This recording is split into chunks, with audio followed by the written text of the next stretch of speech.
ಅದು ಮಕ್ಕಳ ಅಚ್ಚುಮೆಚ್ಚಿನ ಶಾಲೆ. ಅದೇ ಶಾಲೆ ನಂಬಿ ಬಂದಿದ್ರು ನೂರಾರು ಮಕ್ಕಳು. ಶಾಲೆಗೆ ವಿದ್ಯಾರ್ಥಿಗಳ ಅಡ್ಮಿಷನ್ ಕೂಡ ಆಗಿತ್ತು. ಚಿತ್ರದುರ್ಗದ ಆ ಶಾಲೆಗೆ ಈಗ ಶಿಕ್ಷಕರೇ ಇಲ್ಲ. ಅಚ್ಚುಮೆಚ್ಚಿನ ಶಾಲೆಗೆ ಮೆಚ್ಕೊಂಡು ಶಾಲೆಯನ್ನ ನಂಬಿಕೊಂಡು ನೂರಾರು ಮಕ್ಕಳು ಬಂದಿದ್ರು.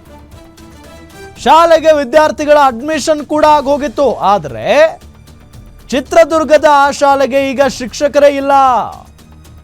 ಪ್ರಶ್ನಿಸಬೇಕಿದ್ದ ಶಾಲಾ ಆಡಳಿತ ಮಂಡಳಿ ಸೈಲೆಂಟ್ ಆಗಿದೆ. ಶಿಕ್ಷಕರಿಲ್ಲದೆ ಅತಂತ್ರ ಸ್ಥಿತಿಯಲ್ಲಿ ಮಕ್ಕಳಿದ್ದಾರೆ. ಈಗ ಆಡಳಿತ ಮಂಡಳಿ ವಿರುದ್ಧ ಪೋಷಕರು ಆಕ್ರೋಶವನ್ನು ಹೊರಹಾಕ್ತಾ ಇದ್ದಾರೆ.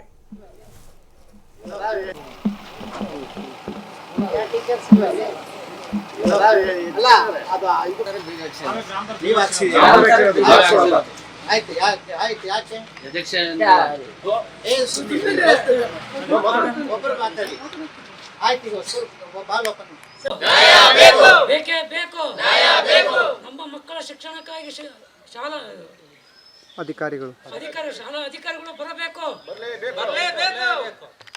ಹೋರಾಟ ಯಾತಕ್ಕಾಗಿ ಹೋರಾಟ?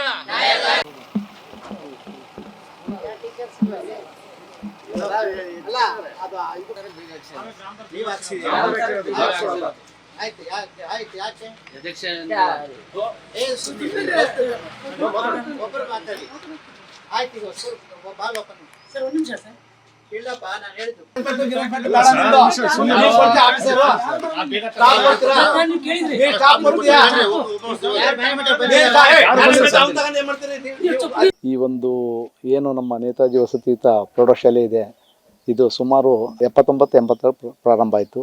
ಅಲ್ಲಿಂದ ಒಂದು 15-20 ವರ್ಷ ನಾನು ಹಳೆ ವಿದ್ಯಾರ್ಥಿನಿ, ಈ ಶಾಲೆ ಮೊದಲನೇ ವಿದ್ಯಾರ್ಥಿ. ಅಲ್ಲಿಂದ ಸ್ವಲ್ಪ ಸುಮಾರು ವರ್ಷ ಚೆನ್ನಾಗಿ ನಡೀತು. ಇತ್ತೀಚಿನ ದಿನಮಾನದಲ್ಲಿ ಏನು ಈ ಸಂಸ್ಥೆಯವರು ತಮ್ಮ ವೈಯಕ್ತಿಕ ಪ್ರತಿಷ್ಠೆಗಾಗಿ ಏನು ನಾನು ಅಂತ ಕಿತ್ತಾಡ್ಕೊಂಡು ಅದನ್ನು ಸರಿಯಾದ ರೀತಿಯಲ್ಲಿ ಮಾರ್ಪಾಡು ಮಾಡ್ತಿಲ್ಲ. ಅದರಿಂದ ನಮ್ಮ ರೈತಾಪಿ ಮಕ್ಕಳು, ಅದರಾಗೂ ಇಲ್ಲಿ ಸೇರೋದು ಬರೀ SC/ST ಮಕ್ಕಳು ಜಾಸ್ತಿ. 90% SC/ST ಮಕ್ಕಳು. ಇವು ರೈತಾಪಿ ಮಕ್ಕಳು ಗೊತ್ತೈತಲ್ಲ, ಅವ್ರಿಗೆ ಹೊರಗಡೆ ಓದಿಸೋ ಒಂದು ಇದಿರಲ್ಲ, ಶಿಕ್ಷಣ ಕೊಡಿಸೋವಂಥ ಇದಿರಲ್ಲ. ನಮ್ಮ ಶಾಲೆ ನಮ್ಮ ಶಿಕ್ಷಣ ಅಂತೇಳಿ ನಾವಿಲ್ಲಿ ಸೇರಿಸಿದ್ರೆ ಅವರು ಈ ಥರ ಒಳ್ಳೆಯ ಒಂದು ಸ್ಟಾಪ್ ಇಲ್ಲ. ಈ ಒಂದು ಏನು ನಮ್ಮ ನೇತಾಜಿ ವಸತಿಯುತ ಪ್ರೌಢಶಾಲೆ ಇದೆ, ಇದು ಸುಮಾರು 79-80 ಪ್ರಾರಂಭ ಆಯಿತು. ಅಲ್ಲಿಂದ ಒಂದು 15-20 ವರ್ಷ ನಾನು ಹಳೆ ವಿದ್ಯಾರ್ಥಿನಿ, ಈ ಶಾಲೆ ಮೊದಲನೇ ವಿದ್ಯಾರ್ಥಿ.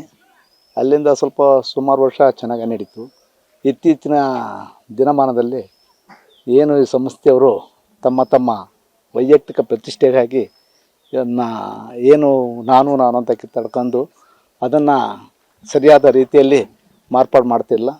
ಅದರಿಂದ ಎಲ್ಲ ಹುದ್ದೆಗಳು ನಿವೃತ್ತಿಯ ಕಾರಣದಿಂದ ತೆರವಾಗಿಬಿಟ್ಟು ಕಾಯಂ ಶಿಕ್ಷಕರು ಇಲ್ಲಿ ಶಾಲೆಯಲ್ಲಿ ಇರೋದಿಲ್ಲ. ಇದಕ್ಕೆ ಪರ್ಯಾಯವಾಗಿ ನಮ್ಮ ಈ ಸಂಸ್ಥೆಯವರು, ಅಂಬೇಡ್ಕರ್ ಸಂಸ್ಥೆಯವರು ಈ ಶಾಲೆಗೆ ಗೌರವ ಶಿಕ್ಷಕರನ್ನು ನೇಮಕ ಮಾಡಿಕೊಂಡು ಪಾಠ ಪ್ರವಚನಗಳಿಗೆ ತೊಂದರೆ ಆಗದಿರುವಂಥ ನಿಟ್ಟಿನಲ್ಲಿ ಅವರು ಕ್ರಮ ವಹಿಸಬೇಕಾಗಿತ್ತು. ಈಗಾಗಲೇ ನಾವು ಶಾಲಾ ಪ್ರಾರಂಭೋತ್ಸವಕ್ಕಿಂತ ಮುಂಚಿನ ಸೂಚನೆಯನ್ನು ಕೊಟ್ಟಿದ್ದೀವಿ.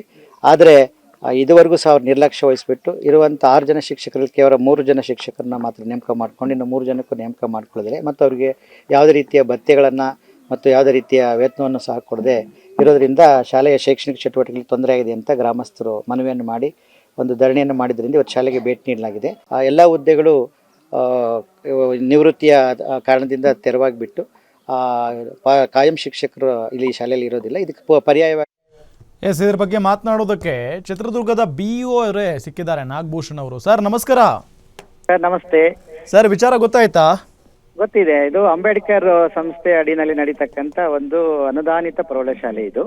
ಓಕೆ. ಇದು ಸರ್ಕಾರದಿಂದ ಅನುದಾನಿತ ಪಡ್ಕೊಂಡು ನಡೆಯುವಂತ ಶಾಲೆ. ಈ ಶಾಲೆನಲ್ಲಿ ಇದು ಒಂದು ಸಂಸ್ಥೆ ನಡೆಸ್ತಕ್ಕಂತ ಶಾಲೆ.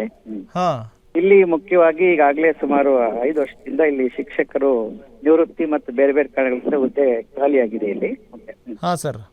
ಈಗ ಅವರು ಶಿಕ್ಷಕರನ್ನ ನೇಮಕಾತಿ ಮಾಡ್ಕೊಳ್ಳೋದಕ್ಕೆ ಸರ್ಕಾರದ ಅನುಮೋದನೆಗೆ ಕಳಿಸ್ಕೊಟ್ಟಿದ್ದಾರೆ. ಆ ಪ್ರಕ್ರಿಯೆ ನಡೀತಿದೆ. ಬಟ್ ಅದಕ್ಕೆ ಬರೋವರೆಗೂ ಇವರು ಮ್ಯಾನೇಜ್ಮೆಂಟ್ ಅವರು ಅಂದ್ರೆ ಸಂಸ್ಥೆಯವರು ಅವ್ರಿಗೆ ಗೌರವ ಶಿಕ್ಷಕರನ್ನ ನೇಮಕ ಮಾಡಿಕೊಂಡು ಮಕ್ಕಳಿಗೆ ಶೈಕ್ಷಣಿಕ ಪ್ರಗತಿಗೆ ಅವ್ರ ಸಹಕಾರ ಕೆಲಸವನ್ನು ಮಾಡಬೇಕು. ಸರ್ ಆದ್ರೆ ತೊಂದರೆ ಆಗ್ತಾ ಇದೆಯಲ್ಲ ಸರ್. ಈಗ 5 ವರ್ಷದಿಂದ ಒಬ್ಬೊಬ್ಬರೇ ಹೋಗ್ತಾ ಇದ್ದಾರೆ ಶಿಕ್ಷಕರು, ಆದ್ರೆ ನೇಮಕ ಅವ್ರೀಗ ಮಾತ್ರ ಆಗ್ತಾ ಇಲ್ಲ. ಇದು ಸರ್ಕಾರದಲ್ಲಿ ಪ್ರಕ್ರಿಯೆ ನಡೀತಿರೋದ್ರಿಂದ ಅವರು ಈಗ ಬರೋವರೆಗೂ ಸಹ ಇವರು ಮ್ಯಾನೇಜ್ಮೆಂಟ್ ನ ಜವಾಬ್ದಾರಿ ಇದು ಪೂರಕವಾಗಿ ಎಷ್ಟು ವರ್ಷ ಕಾಯ್ಬೇಕು ಸರ್? ಎಷ್ಟು ವರ್ಷ ಕಾಯ್ಬೇಕು? ಅನುದಾನ ಸರ್ಕಾರದಿಂದ ಈಗ ಸರ್ಕಾರದ ಅನುಮತಿ ಸಿಕ್ಕ ನಂತರನೇ ಅದಕ್ಕೆ ಪೂರಕವಾಗಿರ್ತಕ್ಕಂಥ ಪ್ರಕ್ರಿಯೆ ನಡೆಯುವಂಥದ್ದು. ಇದು ಅಲ್ಲಿಯವರೆಗೂ ಮ್ಯಾನೇಜ್ಮೆಂಟ್ ನ ಜವಾಬ್ದಾರಿ ಆಗಿರೋದ್ರಿಂದ 3 ಶಿಕ್ಷಕರು ಮಾತ್ರ ನೇಮಕ ಮಾಡ್ಕೊಂಡಿದ್ರು. ಇದಕ್ಕೆ ಪೂರಕವಾಗಿ ನಾವು ಶಾಲೆ ಭೇಟಿ ನೀಡ್ಬಿಟ್ಟು ಇದಕ್ಕೆ ಶಿಕ್ಷಕರನ್ನ ಈ ಕೂಡಲೇ ನೇಮಕ ಮಾಡ್ಕೊಂಡು ಶಾಲೆಗೆ ಅಗತ್ಯವಾಗಿರ್ತಕ್ಕಂಥ ಕ್ರಮ ವಹಿಸಲಿಕ್ಕೆ ಈಗಾಗಲೇ ನಾವು ಸೂಚನೆಯನ್ನು ಕೊಟ್ಟಿದ್ದೀವಿ, ಮತ್ತೆ ಪೋಷಕರೊಂದಿಗೂ ಮಾತನಾಡಿದ್ವಿ. ಒಂದ್ ವೇಳೆ ಇದಕ್ಕೆ ಪೂರಕವಾಗಿ ಸಂಸ್ಥೆಯವರು ಸ್ಪಂದಿಸಲಿಲ್ಲ ಇಲ್ಲ ಅಂದ್ರೆ ಮಕ್ಕಳ ಶೈಕ್ಷಣಿಕ ದೃಷ್ಟಿಕೋನದಿಂದ ಮಕ್ಕಳನ್ನ ಶಾಲೆಯಿಂದ ತೆಗೆದು ನಾವು ಪಕ್ಕದಲ್ಲಿರ್ತಕ್ಕಂಥ ನಮ್ಮ ಸರ್ಕಾರಿ ಶಾಲೆಗೆ ಸೇರಿಸ್ತಕ್ಕಂಥ ಎಲ್ಲ ಸಿದ್ಧತೆಯನ್ನು ಮಾಡ್ಕೊಂಡಿದ್ದೀವಿ. ಯಾಕೆ ಈ ಶಾಲೆಯಲ್ಲೇ 100 ಜನ ಮಕ್ಕಳಿದಾರಂತೆ, ನಾವು ಶಿಕ್ಷಕರನ್ನ 1-2-3 ಜನ ಶಿಕ್ಷಕರನ್ನ ಕೊಟ್ರೆ ಎಲ್ಲ ಚೆನ್ನಾಗೇ ಇರುತ್ತಲ್ಲ? ಅಲ್ಲ, ಇದು ನಾವು ಸರ್ಕಾರದಿಂದ ಕೊಡುವಂತದ್ದು ಶಾಲೆ ಶಿಕ್ಷಕರಲ್ಲ, ಇದು ಅವರು ಮ್ಯಾನೇಜ್ಮೆಂಟ್ ಅವ್ರು ನೇಮಕ ಮಾಡ್ಕೊಳ್ಬೇಕಿದು ನಿಯಮದ ಪ್ರಕಾರ. ಇದು ಸರ್ಕಾರಿ ಶಾಲೆ ಅಲ್ಲ ಸರ್, ಇದು ಓಕೆ ಸರ್ಕಾರಿ ಶಾಲೆ ಅಲ್ಲ, ಇದು ಅನುದಾನಿತ ಶಾಲೆ, ಒಂದು ಖಾಸಗಿ ಸಂಸ್ಥೆ ಇದು. Okay sir, thank you sir. Okay.